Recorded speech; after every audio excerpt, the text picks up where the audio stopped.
Today we are talking about variation. Okay, first let us understand what variation is.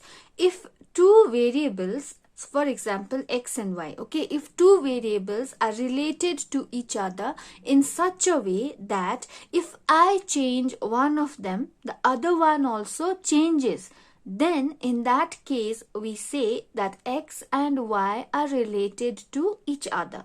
So this relation between x and y in mathematics is called variation. Okay, and we say that x varies as y.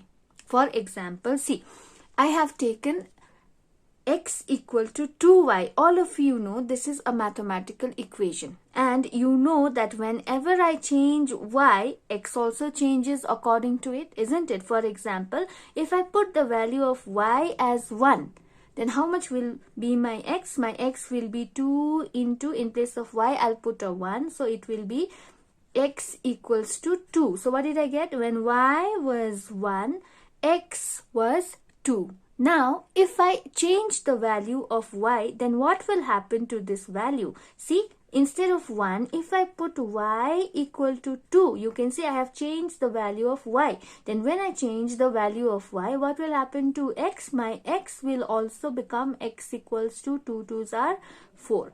So, when y changes, x also changes. When I change y, x also gets changed, isn't it? So can I say that x and y over here are related to one another, because a change in the one variable brings out a change on the other variable too, correct? So that is why we say x and y are related to each other. Okay, this relation between x and y in mathematics is called variation. Okay, this relation is called variation, and its symbol is this one.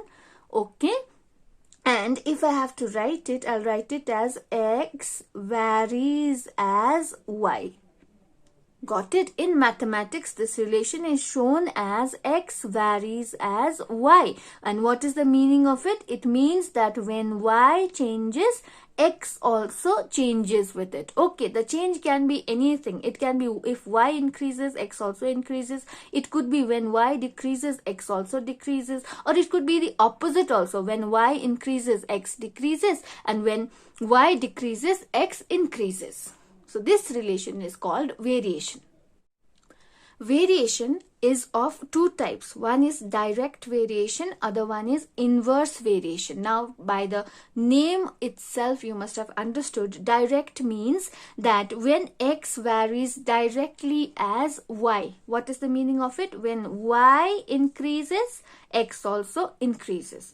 When y decreases, x also decreases. Same kind of change happens. So when you increase one variable, other one also increases. When you decrease one variable, the other one also decreases. If same kind of change happens, that kind of a variation is called direct variation.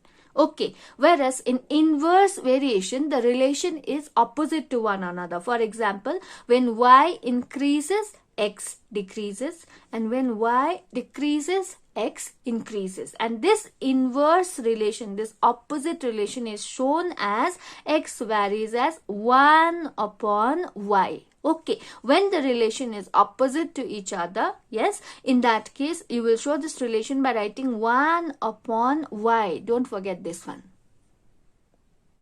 Okay, how will I use these information while solving problems? Now see, I have learned that what is direct variation and what is inverse variation. I know that direct variation means x varies directly as y. Inverse variation means x varies inversely as y. But then how do I use this? I've never seen this symbol before, isn't it? So while doing calculations, if this symbol comes, then what do I do next? Right? So that question is answered by this variation constant k. Isn't it? Now, whenever you are solving a mathematical problem and you come across this one, you write x varies as y. Now, I don't know how to solve this further, isn't it? So, in that case, what I'll do is this variation sign can be removed, and in place of the variation sign it can be replaced by equal to sign. But we know variation is not the same as equal to, isn't it? So that is why I also introduce a constant k on the side. Okay, so variation will be replaced by equal to and k. Now what is this k? K is nothing but a non-zero number. Okay, it is a constant number. It's a constant that doesn't change. It's like a number. Got it? I'm just giving a value, a number over here. Okay, so any variation sign can easily be replaced by equal to sign along with the k. But as soon as you write equal to and k, while doing your sums, you must mention what is this k. Okay, so we have to define that k is the variation constant. If you don't write this line, you will lose 1 mark because you are not defining an unknown term in your answer, right? So it is very, very important to write where k is the variation constant. Got it? In the same manner, see, instead of this one, if you are doing a sum on inverse variation and you got x varies inversely as 1 by y, then in that case what will you do? Just remove this variation sign and in place of that you write equal to k. Everything else is the same. Got it? And just define what is k. Okay, in this sum, I have tried to write down every step as clearly as possible for you, but still let me explain one more time for you, okay? Now, we are taking the first question. See, application 3 from your book, okay? It says, y varies directly with the square of x and y equal to 9 when x equal to 9. Let us express y in the form of x, and if y equal to 4, let us write by calculating the value of x. Now you can see any question on variation has got 3 parts. Okay, first part deals with what varies with what and how. Okay, the first part defines your variables, and the first part also defines the kind of relation between those two variables. For example, in this first sentence, you can clearly see that y varies directly with the square of x. That means y is varying with x. That means I have got two variables, y and x. My two variables are y and x. And what kind of relation is it? The relation is a direct relation. The variation is direct variation. It is clearly seen over here, right? So first part defines the variation variables and tells you the kind of variation they are in. Got it? The second part of the question gives you some information about these two variables. That means the value of both the variables will be given to you. In the second part, you will find the value of both the variables. Okay, why do you find the value of both the variables? So that you can use these two values in the equation to find the value of k. Got it? Now, after using both the values of the variable, the third part of the question will show you that one of the variables value is given, one of the value of the variables is missing. One variable will be given, other variable will be missing. Your task will be to find the value of the missing variable. That will be your third part. Got it? Now, in that case, how will I solve the question? I'll use the first part to form my variation.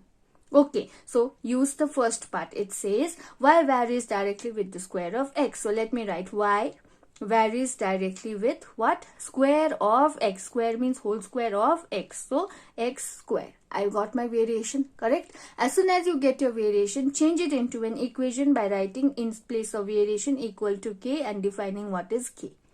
First, you got the equation number 1. Then comes the second part. In the second part, once you have your equation, put the given values of the variables to find the value of k. After getting the value of k, go to the last part, that is find the missing part. Okay, in the last part you can see one of the values of the variable is given, one of the variables value is missing. So just write it down, which one is given, which one is missing, so that it is clear to you. Okay, then put everything into the first equation again along with the value of k. Got it? Simplify, you will get the value of the missing variable. Quite simple. Now, in the chapter variation, you will also find word problems like these. Okay, so I'll explain to you how to solve word problems. Now, how do you make it into a variation? Okay, so see, the question says, in our factory, 42 machines are required to produce a given number of iron articles in 63 days. Let us calculate, by applying the theory of variation, how many machines would be required to produce the same number of iron articles in 54 days. Now, this question looks quite like time and work or time and distance sums, time and work sums, right? So do not get confused. It will always be mentioned with the theory of variation will be mentioned over there. Then you will be easily able to know. Okay. Now, over here again it has the same things. First part has got 2 variables or 3 variables. Okay, so your first task is to identify your variables. Now, how will you identify your variables? Simple way, very simple method is, in the first sentence you read and first find out what is happening. In the first sentence, I am talking about my factory. Okay, in my factory, what is there? I have got 42 machines. And what do? I make iron articles in my factory. Okay, and in certain number of days. That I know. So I have a factory which makes machines, which has got 42 machines to make iron articles. Correct? I have a factory which has got machines to make iron articles in number of days. Got it? Now, in this sentence, if you are not able to identify the variables, I can see that I'm talking about machines, I'm talking about articles, I'm talking about days. So, which are my variables? How will I identify? Find the words in front of which numbers are given. See?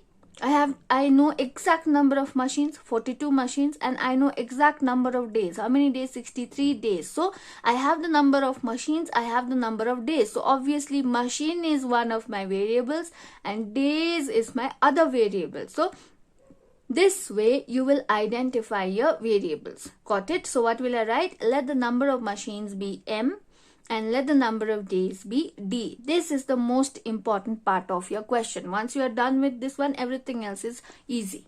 Got it? Now, once you have identified your variables, next step you will do before going into details into the question is first identify your variables. Only the variables, no numbers, nothing. Okay? Once you identify the variables, then immediately identify the kind of relation between them. How are they related? Are they in direct variation or are they in inverse variation? That is what you are going to find out. Now, see, how will I find out? See, my factory is having some machines to make iron articles and I have certain number of days to do it. So let us make a relation between machines and days. If I have more number of machines in my factory, then I can make iron articles in less number of days. More machines means I can complete my work in less number of days. If I have less number of machines, it will take more amount of days to do the same work. Understanding? Yes, more machines will take less number of days to do the work, right? So, if machines are more, number of days will be less. So, you can see that there is an inverse variation in between them. The relation is opposite, isn't it? When machines are more, number of days taken will be less. Since the relation is opposite, so I will say D and M are in inverse variation. Got it? And D will be varying inversely with M. Quite simple. Now, after identifying your variables and defining them, you will form your variation. Then change it into an equation. Number it at 1 and K is the variation constant. Write this down. Got it? After that, go on putting your values. Very simple. Okay. Now, after you have formed this equation, now how will I start? I'll be using the numbers only after making my equation. Got it? Once my equation is ready, then only start using your numbers. So what is this? Number of machines is 42. Number of days is 63. Machines means M. So M is 42. Number of days D is 63. This is the given part, isn't it? I know the number of machines also. I know the number of days also. So putting these two in equation 1, I can get the value of K. Okay, so second part is over. Now go to the missing part, the third part, last part. Let us calculate by applying the theory of variation how many machines would be required to produce the same number of iron articles in 54 days. What are you asked to find? How many machines? Machines is missing. So you have to find machines. Number of days is given to you. How many machines will you need to make the number of iron articles in 54 days? So question says, if days are 54, how many machines will you need? So this is the missing part. You will have to find the number of machines. So this values also you put in equation 1 along with the value of k. So instead of d you write 54 equals to, instead of k you write 2646, or if you have a large number as the value of k, you can write the above one, the multiplied before the multiplication, so that it is easier for you to cancel. Okay, I'm just using 63 into 42 so that I can cancel it easily. Okay, if you want you can write 2646 also. Divided by m is not there, so m is here. Okay, now since m is the missing part and you can see it is on the right hand side, always bring the unknown or the missing part to the left hand side first. So the whole of the left hand side right hand side I'll bring to the left hand side, and 54 I'll take to the other part, interchanging the places. Okay, so this whole thing comes to the left side, this whole thing goes to the right side, so that it is easier for me to simplify, isn't it? So multiply, cross multiply, 54 into m is 54m and 63 into 42, or m equals to 63 into 42 divided by 54, and cancel, and you got m equal to 49. So what was my task? My task was to find out m, so I got my m as 49. Now do not leave your answer at this one. Since this is a word problem, your answer should always be written in a sentence. So what is the question? How many machines are required? So you just write required number of machines is 49, or 49 machines will be required. That will be done. You will also find these kind of questions as your variation question. Okay, I'm going to discuss this one. Okay, application number 12. Please see, if x varies as y and y varies as z, then prove that x varies as z. Now what do you see over here? You can see that there are two variation equations given over here. There is, first one is x varies as y and the second one is y varies as z. So what do I do? Now you know that when I change it into an equation, x varies as y will be written as x equal to ky, and y varies as z also needs to be replaced as y equal to kz, isn't it? But then this is a different relation. It is a relation between x and y, and this is a relation between y and z. These two are completely different terms, isn't it? That is why you have to be careful while defining your variation constants, isn't it? So since these two are very different from each other, what I'll do is, for the first variation, when I change it into an equation, the variation constant, instead of writing k, you can just write k1. And for the second one, instead of writing k, you can write k2. Okay, instead of using k in both cases, which will be wrong and very confusing, instead of using k in both cases, what you need to do is, for the first one you will write k1, and for the second one you will write k2. Now remember that this using k1 and k2 is not compulsory. There is no hard and fast rule that you have to write k1 and k2. You can write l and m also, isn't it? You can write k and k1 also. You can write k2 and k3 also. It is up to you. Okay, but just make sure that these two are different from one another and clearly understandable. Okay, now after this one, you have to prove that x varies as z. So what did I get? I got x equal to k1y and I got y equal to k2z. Now I have to find x varies as z. That means I need x. So in this equation, x is there. So I'm going to keep this. In place of y, I'm going to put the value of y from equation 2. Okay, so putting the value of y from equation 2 in equation number 1, I got x equals to k1, everything same. Just in place of y, you write k2z. Okay, multiply, you have x equal to k1 into k2z. Now over here, you have to be careful. What is this k1 into k2? You know k1 is a constant K2 is also a constant. K1 is a non-zero number. K2 is also a non-zero constant, isn't it? Both of them are non-zero constants. So when you multiply them, remember that their product will also be a non-zero variation constant. Okay. So what you are allowed to do is, in these kind of sums, whenever you have a complicated looking constants, what you can do is you can just merge them together and give them another name. So instead of writing K1 into K2, instead of K1 into K2, I'll just write M. Okay, so I'll just assume that K1 and K2 gives you another constant. So let me see that that constant is M. Got it? So I just have to define that M is nothing but K1 into K2.